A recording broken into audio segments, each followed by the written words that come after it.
تدبر قرآن امین احسن اصلاحی سورہ ہجر آیات 26 تا 48 آگے کا مضمون۔ آگے کی آیات میں آدم علیہ السلام اور ابلیس کے ابتدائی ماجرے کا حوالہ دیا گیا ہے۔ مقصود اس حوالے سے اس حقیقت کو واضح کرنا ہے کہ آج جو لوگ ایمان نہیں لا رہے ہیں اور نہایت غرور و تکبر کے ساتھ خدا کے رسول صلی اللہ علیہ وسلم کی تکذیب کر رہے ہیں، ان کے کفر اور تکبر کا اصل سبب یہ نہیں ہے کہ رسولوں کی باتوں کی صداقت ثابت کرنے کے لیے دلیلیں موجود نہیں ہیں یا ان کی طلب کے مطابق ان کو معجزے دکھائے نہیں جا رہے ہیں، بلکہ یہ ذریات ابلیس کے اس فریب میں آئے ہوئے لوگ ہیں جس کی دھمکی ابلیس نے اس وقت دی تھی جب اس کو آدم علیہ السلام کے سجدے کا حکم ہوا تھا۔ اس وقت اس نے سجدہ سے انکار کرتے ہوئے کہا تھا کہ اگر تو مجھے مہلت دے تو میں آدم علیہ السلام کی ساری ذریت کو گمراہ کر کے چھوڑوں گا۔ صرف وہی لوگ میرے دام فریب سے بچ سکیں گے جو خدا کے مخلص بندے ہوں گے۔ اللہ تعالیٰ نے شیطان کو اس کی مہلت دی اور فرمایا کہ جا، ان میں سے جو تیرے فریب میں آئیں ان کو تو اپنے دام فریب میں پھنسا، لیکن میرے مخلص بندے پر تیرا کوئی زور نہیں چلے گا۔ اس روشنی میں آگے کی آیات تلاوت فرمائیے۔ اعوذ باللہ من الشیطان الرجیم، بسم اللہ الرحمن الرحیم۔ وَلَقَدْ خَلَقْنَا الْإِنسَانَ مِنْ صَلْصَالٍ مِّنْ حَمَإٍ مَّسْنُونٍ وَالْجَانَّ خَلَقْنَاهُ مِن قَبْلُ مِن نَّارِ السَّمُومِ وَإِذْ قَالَ رَبُّكَ لِلْمَلَائِكَةِ إِنِّي خَالِقٌ بَشَرًا مِّن صَلْصَالٍ مِّنْ حَمَإٍ مَّسْنُونٍ فَإِذَا سَوَّيْتُهُ وَنَفَخْتُ فِيهِ مِن رُّوحِي فَقَعُوا لَهُ سَاجِدِينَ فَسَجَدَ الْمَلَائِكَةُ كُلُّهُمْ أَجْمَعُونَ إِلَّا إِبْلِيسَ أَبَىٰ أَن يَكُونَ مَعَ السَّاجِدِينَ قَالَ يَا إِبْلِيسُ مَا لَكَ أَلَّا تَكُونَ مَعَ السَّاجِدِينَ قَالَ لَمْ أَكُن لِّأَسْجُدَ لِبَشَرٍ خَلَقْتَهُ مِن صَلْصَالٍ مِّنْ حَمَإٍ مَّسْنُونٍ قَالَ فَاخْرُجْ مِنْهَا فَإِنَّكَ رَجِيمٌ وَإِنَّ عَلَيْكَ اللَّعْنَةَ إِلَى يَوْمِ الدِّينِ قَالَ رَبِّ فَأَنظِرْنِي إِلَى يَوْمِ يُبْعَثُونَ قَالَ فَإِنَّكَ مِنَ الْمُنظَرِينَ إِلَى يَوْمِ الْوَقْتِ الْمَعْلُومِ قَالَ رَبِّ بِمَا أَغْوَيْتَنِي لَأُزَيِّنَنَّ لَهُمْ فِي الْأَرْضِ وَلَأُغْوِيَنَّهُمْ أَجْمَعِينَ إِلَّا عِبَادَكَ مِنْهُمُ الْمُخْلَصِينَ قَالَ هَٰذَا صِرَاطٌ عَلَيَّ مُسْتَقِيمٌ إِنَّ عِبَادِي لَيْسَ لَكَ عَلَيْهِمْ سُلْطَانٌ إِلَّا مَنِ اتَّبَعَكَ مِنَ الْغَاوِينَ وَإِنَّ جَهَنَّمَ لَمَوْعِدُهُمْ أَجْمَعِينَ لَهَا 7 أَبْوَابٍ لِكُلِّ بَابٍ مِّنْهُمْ جُزْءٌ مَّقْسُومٌ إِنَّ الْمُتَّقِينَ فِي جَنَّاتٍ وَعُيُونٍ ادْخُلُوهَا بِسَلَامٍ آمِنِينَ وَنَزَعْنَا مَا فِي صُدُورِهِم مِّنْ غِلٍّ إِخْوَانًا عَلَىٰ سُرُرٍ مُّتَقَابِلِينَ لَا يَمَسُّهُمْ فِيهَا نَصَبٌ وَمَا هُم مِّنْهَا بِمُخْرَجِينَ۔ ترجمہ۔ اور بے شک ہم ہی نے انسان کو سڑے ہوئے گارے کی کھنکھناتی ہوئی مٹی سے پیدا کیا اور اس سے پہلے جنوں کو آتش سموم سے پیدا کیا، اور یاد کرو جب تیرے رب نے فرشتوں سے کہا کہ میں سڑے ہوئے گارے کی کھنکھناتی ہوئی مٹی سے ایک بشر پیدا کرنے والا ہوں، تو جب میں اس کو مکمل کر لوں اور اس میں اپنی روح میں سے پھونک لوں تو تم اس کے لیے سجدے میں گر پڑنا۔ تو تمام فرشتوں نے اس کو سجدہ کیا بجز ابلیس کے۔ اس نے سجدہ کرنے والوں کا ساتھ دینے سے انکار کیا۔ پوچھا، اے ابلیس، تیرا کیا معاملہ ہے کہ تو سجدہ کرنے والوں کا ساتھ نہ دے؟ وہ بولا کہ میں ایک ایسے بشر کو سجدہ کرنے کو تیار نہیں جس کو تو نے سڑے ہوئے گارے کی کھنکھناتی ہوئی مٹی سے پیدا کیا ہے۔ فرمایا یہ بات ہے تو یہاں سے نکل جا کہ تو راندہ درگاہ ہوا اور روز جزا تک تجھ پر لعنت ہے۔ اس نے کہا اے میرے رب تو مجھے اس دن تک کے لیے مہلت دے دے جس دن لوگ اٹھائے جائیں گے۔ فرمایا اچھا، روز معین تک مہلت پانے والوں میں سے تو بھی ہے۔ بولا اے رب چونکہ تو نے مجھے گمراہ کیا، میں زمین میں دنیا کو ان کی نگاہوں میں کھباؤں گا اور ان میں سے تیرے خاص بندوں کے سوا سب کو گمراہ کر کے چھوڑوں گا۔ فرمایا یہ ایک سیدھی راہ ہے جو مجھ تک پہنچانے والی ہے۔ میرے بندوں پر تیرا کوئی زور نہیں چلے گا بجز ان کے جو گمراہوں میں سے تیرے پیرو بن جائیں، اور ان سب کے لیے جہنم ہی موعود ہے۔ اس کے 7 دروازے ہیں اور ہر دروازے کے لیے ان کا ایک مخصوص حصہ ہوگا۔ خدا ترس بندے باغوں اور چشموں میں ہوں گے، رہو ان میں سلامتی کے ساتھ نچنت ہو کر۔ ان کے سینوں کی کدورتیں ہم نکال دیں گے، وہ آمنے سامنے بھائی بھائی کی طرح تختوں پر براجمع ہوں گے۔ اس میں نہ تو ان کو کوئی تکان لاحق ہوگی اور نہ وہ اس سے نکالے ہی جائیں گے۔ الفاظ کی تحقیق اور آیات کی وضاحت۔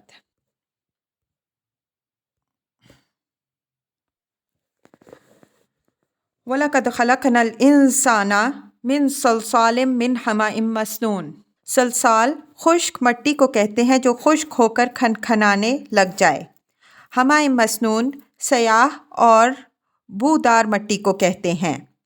زمین کے تمام جانداروں کی زندگی کا آغاز پانی اور کیچڑ ہی سے ہوا، پھر اللہ تعالیٰ نے ان میں سے جن کے لیے یہ چاہا کہ وہ خشکی میں رہیں بسیں ان کے لیے خشک زمین مہیا فرمائی، اور اس خشک زمین میں ان کے اندر وہ قوتیں اور صلاحیتیں ابھاریں جو اللہ تعالیٰ نے ان کے اندر ودیت فرمائی تھیں اور جو اپنے نشو و نما کے لیے زمین کے مخصوص ماحول کی محتاج تھیں۔ انسان بھی اس کلیہ سے مستثنیٰ نہیں ہے، وہ بھی پانی، کیچڑ اور خشک زمین ہی کی ایک مخلوق ہے۔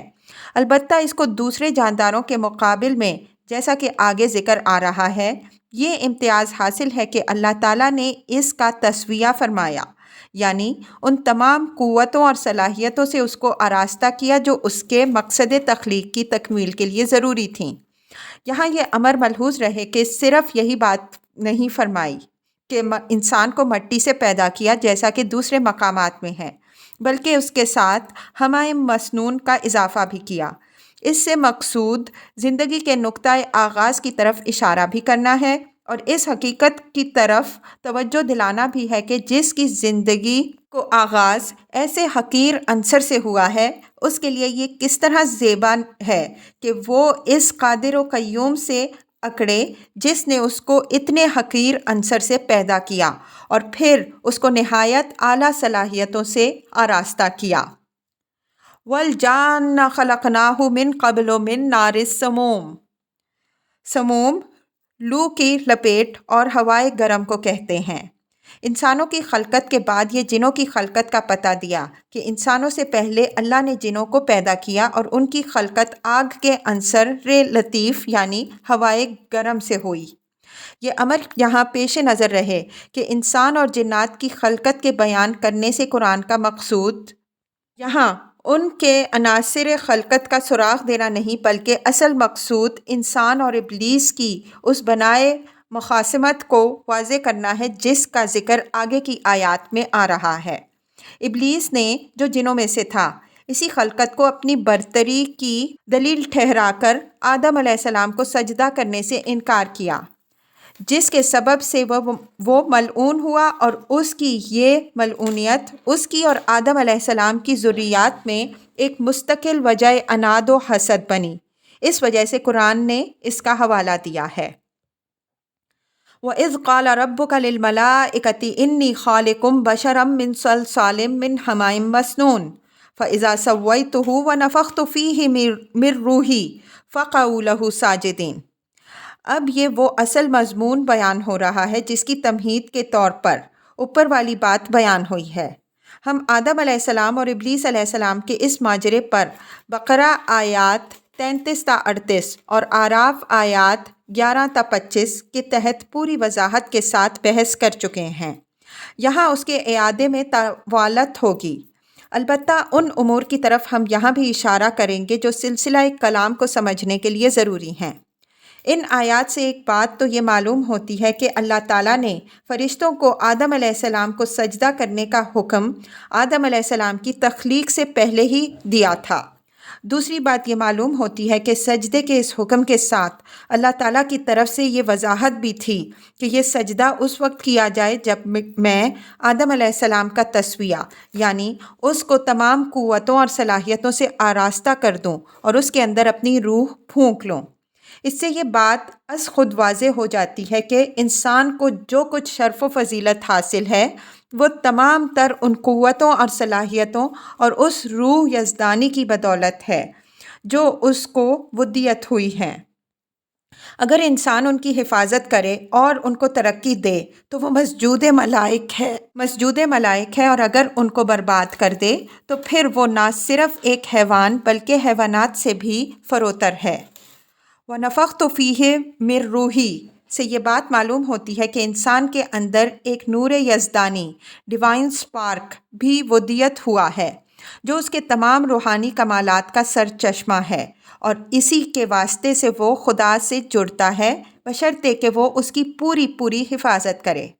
اگر وہ اس کو ضائع کر دے تو وہ ایک بے چراغ گھر ہے جس کے اندر صرف تاریکی ہی تاریکی ہے۔ فسجد الملائکۃ کلہم اجمعون الا ابلیس ابا ان یکون مع الساجدین، تمام فرشتوں نے اور ان کے حکم میں داخل تمام مخلوقات نے اللہ تعالیٰ کے اس حکم کی تعمیل میں آدم علیہ السلام کو سجدہ کیا، لیکن ابلیس نے جو جنات میں سے تھا اس حکم کی تعمیل سے انکار کیا، اور اس انکار کی وجہ جیسا کہ آگے تفصیل آ رہی ہے اس نے صرف یہ بتائی کہ وہ آگ سے پیدا ہونے کے سبب سے ایک برتر مخلوق ہے، تو ایک بشر کو کس طرح سجدہ کر سکتا ہے جو مٹی سے پیدا ہوا ہو اور اس سے فروتر ہے۔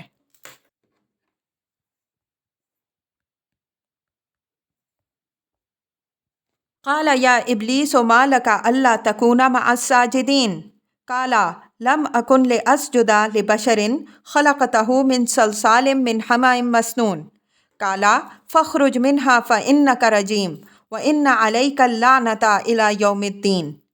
یہ حکم ظاہر ہے کہ اللہ تعالیٰ کی طرف سے فرشتوں اور جنوں کے لیے ایک امتحان تھا جس میں فرشتے کامیاب رہے، لیکن ابلیس جو جنوں میں سے تھا اپنے غرور و تکبر کے سبب سے اس میں ناکام رہا۔ اللہ تعالیٰ نے اس کی اس سرکشی کے جرم میں اس کو ملعون اور مردود قرار دے کر وہاں سے نکلنے کا حکم دیا اور فرمایا کہ تیرے اوپر یہ لعنت جزا کے دن تک مسلط رہے گی اور اس کے بعد تو اپنے اس جرم کی سزا بھگتے گا۔ قال ربی فانظرنی الی یوم یبعثون قال فانک من المنظرین الی یوم الوقت المعلوم۔ ابلیس اس حکم میں اخراج اور اس لعنت سے متاثر یا مرعوب ہونے کے بجائے اور زیادہ اکڑ گیا۔ اس نے روز قیامت تک کے لیے مہلت مانگی کہ اس کو موقع دیا جائے کہ وہ آدم علیہ السلام اور اس کی ذریت کو اپنے فتنوں میں مبتلا کر کے یہ ثابت کر سکے کہ یہ اس شرف کے اہل نہیں جو ان کو بخشا گیا ہے، اور ان کو سجدہ نہ کرنے کے معاملے میں وہ بالکل بجانب حق ہے۔ اللہ تعالیٰ نے اس کی یہ درخواست قبول فرما لی اور قیامت کے روز موعود تک کے لیے اس کو یہ مہلت دے دی گئی۔ قال رب بما اغویتنی لازینن لہم فی الارض ولاغوینہم اجمعین الا عبادک منہم المخلصین۔ اغوا کے معنی گمراہ کرنے کے ہیں۔ چونکہ ابلیس آدم علیہ السلام کو سجدہ نہ کرنے کے معاملے میں اپنے آپ کو بجانب حق خیال کرتا تھا، اس وجہ سے اس نے نہایت گستاخانہ انداز میں فعل اغوا کو اللہ تعالیٰ ہی کی طرف منسوب کیا۔ مطلب یہ ہے کہ میں اس حکم کی عدم تعمیل کے باعث گمراہ ٹھہرا تو اس میں میرا قصور نہیں ہے، بلکہ یہ حکم ہی ایسا تھا کہ میں اس کی تعمیل نہیں کر سکتا تھا۔ اس وجہ سے اگر میں اس کے سبب سے گمراہ ہوا ہوں تو اس پر تو ہی نے مجھے مجبور کیا۔ لَأُزَيِّنَنَّ لَهُمْ فِي الْأَرْضِ، یعنی میں دنیا اور اس کی مرغوبات کو انسان کی نگاہوں میں کھباؤں گا، اور وہ اس کی طمع اور محبت میں اس طرح پھنس جائے گا کہ نہ اسے یہ یاد رہے گا کہ وہ مسجود ملائک ہے، نہ اس کو کچھ آخرت کا ہوش رہے گا، اور نہ وہ تیری توحید پر قائم رہے گا۔ وَلَأُغْوِيَنَّهُمْ أَجْمَعِينَ، یعنی ان کو توحید کی سیدھی راہ سے ہٹا کر شرک کی وادیوں میں بھٹکا دوں گا۔ ابلیس کا یہ قول سورہ اعراف آیت 16 میں یوں نقل ہوا ہے، قَالَ فَبِمَا أَغْوَيْتَنِي لَأَقْعُدَنَّ لَهُمْ صِرَاطَكَ الْمُسْتَقِيمَ ثُمَّ لَآتِيَنَّهُمْ مِنْ بَيْنِ أَيْدِيهِمْ وَمِنْ خَلْفِهِمْ وَعَنْ أَيْمَانِهِمْ وَعَنْ شَمَائِلِهِمْ وَلَا تَجِدُ أَكْثَرَهُمْ شَاكِرِينَ۔ وہ بولا کہ چونکہ تو نے مجھے گمراہ کر دیا ہے، اس وجہ سے میں تیری سیدھی راہ پر ان کی گھات میں بیٹھوں گا، پھر ان کے آگے سے، ان کے پیچھے سے، اور ان کے دائیں سے اور ان کے بائیں سے ان پر حملہ کروں گا، اور تو ان میں سے اکثر کو اپنا شکر گزار نہ پائے گا۔ اس سے معلوم ہوا کہ شیطان کے اغوا کا خاص ہدف توحید ہے۔ اس کی ساری فتنہ آرائیاں اس واحد غرض کے لیے ہیں کہ وہ کسی نہ کسی شکل میں آدم علیہ السلام کی اولاد کو خدا تک پہنچنے والی سیدھی راہ سے بھٹکا کر شرک کی گمراہی میں پھنسا دے۔ الا عبادک منہم المخلصین، یعنی میری ان فتنہ سازیوں سے تیرے بندوں میں سے اگر کچھ خوش قسمت بچ رہیں گے تو وہی بچ رہیں گے جن کو تو نے اپنی توحید اور یاد آخرت پر قائم رہنے کے لیے خاص کر لیا ہو، باقی سب میرے فترا کے ضلالت کے نخچیر ہو کے رہیں گے۔ قَالَ هَٰذَا صِرَاطٌ عَلَيَّ مُسْتَقِيمٌ، اللہ تعالیٰ نے فرمایا کہ یہ توحید کا راستہ جس سے بنی آدم کو گمراہ کرنے کی تو دھمکی دے رہا ہے، کوئی کچ پیچ والا راستہ نہیں ہے، بلکہ یہ مجھ تک پہنچا دینے والی نہایت سیدھی اور ہموار راہ ہے۔ میرے جو بندے مجھ تک پہنچنا چاہیں گے، اگر وہ اس راہ کو اختیار کریں گے تو یہ راہ خود بخود ان کو میرے آستانے پر لا ڈالے گی۔ اس میں کج روی اور گمراہی کا کوئی اندیشہ نہیں ہے، صرف شامت زدہ ہی ہوں گے جو سیدھی راہ کو چھوڑ کر کوئی کج پیچ والی راہ اختیار کریں گے۔ یہاں صراط کے بعد علیہ جو آیا ہے، یہ عربی زبان کے مخصوص اسلوب کے مطابق ہے۔ عربی زبان میں کسی سیدھے راستہ کی تعریف کے لیے یہ اسلوب بیان موجود ہے کہ یہ راستہ ایسا سیدھا ہے کہ ہر ایک خود منزل پر آ جاتا ہے۔ کلام عرب کے شواہد نقل کرنے میں غیر ضروری طوالت ہوگی، اس وجہ سے ہم صرف قرآن کے بعض نظائر پیش کرنے پر اکتفا کرتے ہیں۔ سورہ ہود میں ہے، انی توکلت علی اللہ ربی و ربکم ما من دابۃ الا هو آخذ بناصیتها ان ربی علی صراط مستقیم۔ ہود 56۔ میں نے اللہ پر جو میرا بھی خداوند ہے اور تمہارا بھی بھروسہ کیا، ہر جاندار کی پیشانی اسی کی گرفت میں ہے، بے شک میرا رب سیدھی راہ پر ہے۔ بے شک میرا رب سیدھی راہ پر ہے، یعنی اس کو پانے اور اس تک پہنچنے کے لیے مجھے بہت سی کچ پیچ والی وادیاں قطع نہیں کرنی۔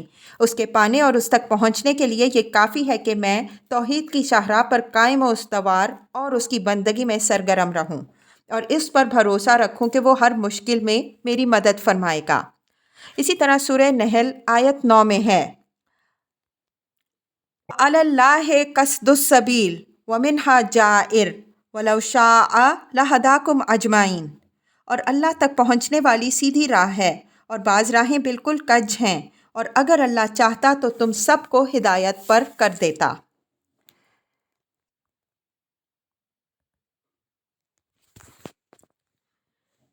اِنَّ عِبَادِي لَيْسَ لَكَ عَلَيْهِمْ سُلْطَانٌ إِلَّا مَنِ اتَّبَعَكَ مِنَ الْغَاوِينَ۔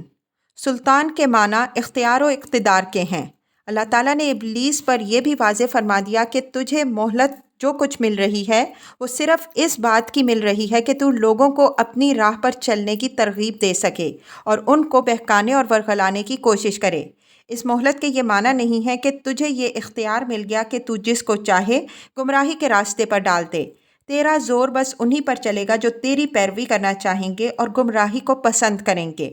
میرے ان بندوں پر تیرا کوئی زور نہیں چلے گا جو تیرے فتنوں سے محفوظ اور تیری تمام ترغیبات کے علی الرغم میری بتائی ہوئی سیدھی راہ پر گامزن رہیں گے۔ وَإِنَّ جَهَنَّمَ لَمَوْعِدُهُمْ أَجْمَعِينَ لَهَا سَبْعَةُ أَبْوَابٍ لِكُلِّ بَابٍ مِّنْهُمْ جُزْءٌ مَّقْسُومٌ۔ یہ ان لوگوں کا انجام بتایا گیا ہے جو شیطان کی پیروی کریں گے۔ فرمایا کہ ایسے سارے لوگ جو میری صراط مستقیم کو چھوڑ کر ابلیس کی راہ اختیار کریں گے، خواہ وہ جنات میں سے ہوں یا انسانوں میں سے، اور خواہ ان کی تعداد کتنی ہی زیادہ کیوں نہ ہو، ان سب کا ٹھکانہ جہنم ہی ہوگا۔ ان کو جس عذاب کی آج خبر دی جا رہی ہے اس سے وہ دوچار ہوں گے۔ لفظ اجمعین کے زور کو سمجھنے کے لیے ابلیس کے قول لَأُغْوِيَنَّهُمْ اجمعین پر نظر ڈالتی ہے۔ ابلیس نے بڑے تنتنا کے ساتھ دعویٰ کیا کہ میں سب کو گمراہ کر کے چھوڑوں گا۔ اللہ تعالیٰ کی طرف سے اس کو جواب بھی بھرپور ملا کہ اگر تو سب کو گمراہ کر کے چھوڑے گا تو میں بھی ان سب کو جہنم کے حوالے کرنے میں کوئی کسر نہ اٹھا رکھوں گا۔ لہا سبعۃ ابواب، یہ جہنم کی وسعت کی تعبیر ہے، اور اگر غور کیجئے تو اس میں ایک لطیف اشارہ اس بات کی طرف بھی ہے کہ وہ مہلکات جو انسان کو تباہ کرنے والے اور اس کو جہنم کی راہ پر ڈالنے والے ہیں، اپنی اصل کے اعتبار سے 7 ہیں۔ شیطان انہی میں سے کسی ایک میں یا بالآخر ان سب ہی میں مبتلا کر کے انسان کو جہنم کی راہ پر ڈال دیتا ہے۔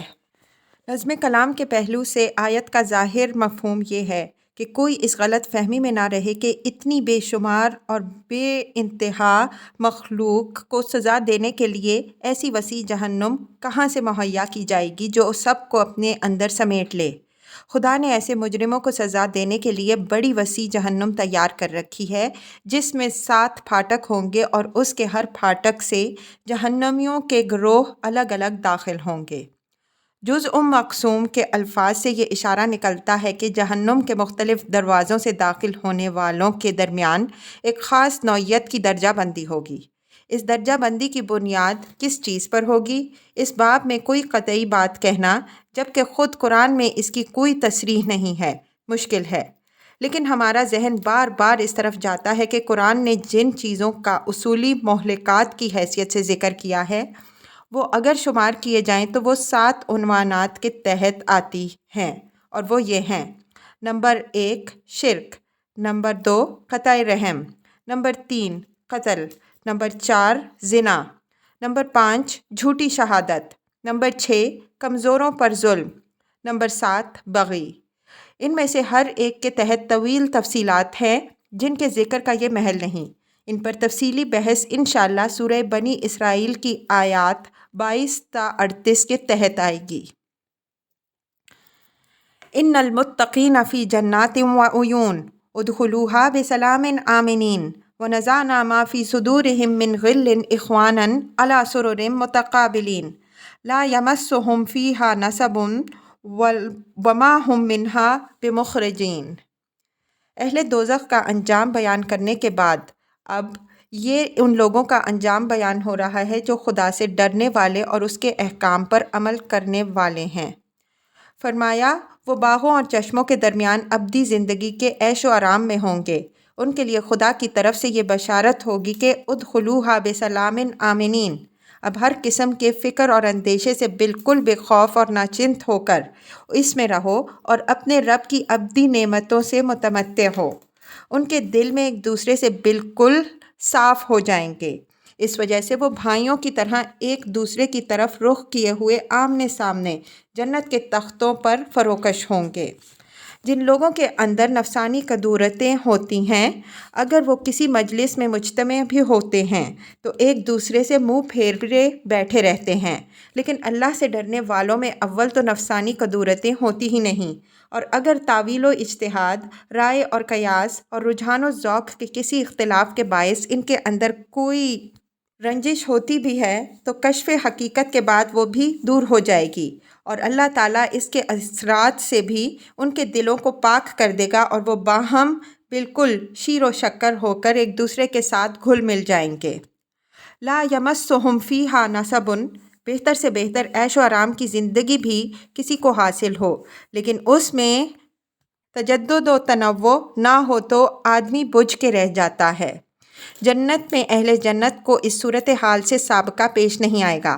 اس میں ابدی عیش و آرام کی زندگی بھی ہوگی اور ہر لمحہ خدا کی نعمتوں میں ایسی گوناگون تغیر ہوگا کہ اہل جنت کی طبیعت کبھی اس سے اچاٹ نہیں ہوگی۔ وما ہم منہا بمخرجین، یہ خلود کی بشارت ہے اور یہ سب سے بڑی بشارت ہے۔ بہتر سے بہتر عیش و آرام کی زندگی بھی حاصل ہو، لیکن اس کے ساتھ یہ کھٹکا لگا ہوا ہو کہ یہ عارضی یا فانی ہے، تو سارا عیش کرکرا ہو کے رہ جاتا ہے۔ اہل جنت اس کھٹکے سے بالکل محفوظ ہوں گے۔ انہیں عیش و آرام کی جو زندگی حاصل ہوگی اس سے وہ کبھی محروم نہیں کیے جائیں گے۔